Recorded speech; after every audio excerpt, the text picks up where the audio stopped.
অনুরোধ করেছি যে আমাদের আটকে পড়া যাত্রীদের ভিসার বিষয়ে যেন তারা একটু ইতিবাচকভাবে দেখে।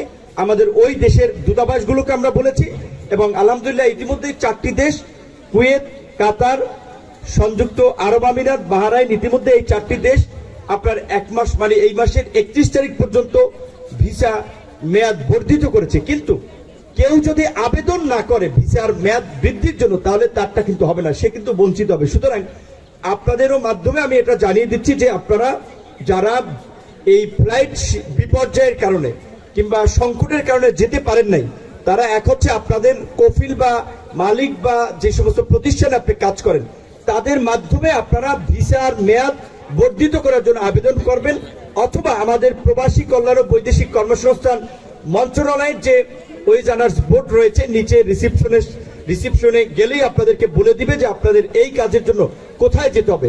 সেখানে গিয়ে আপনারা আবেদন করবেন যে আপনাদের ভিসার মেয়াদ বৃদ্ধি করা এই সংকটের কারণে। কিন্তু আপনারা যদি আবেদন না করেন তাহলে কিন্তু অনেকে বঞ্চিত হবেন। সেই কারণে আমি মিডিয়ার ভাইদের মাধ্যমে এই বক্তব্যটি জানিয়ে দিচ্ছি, যেহেতু আমরা রাতে জানতে পারছি এই অগ্রগতিটা আমাদের হয়েছে।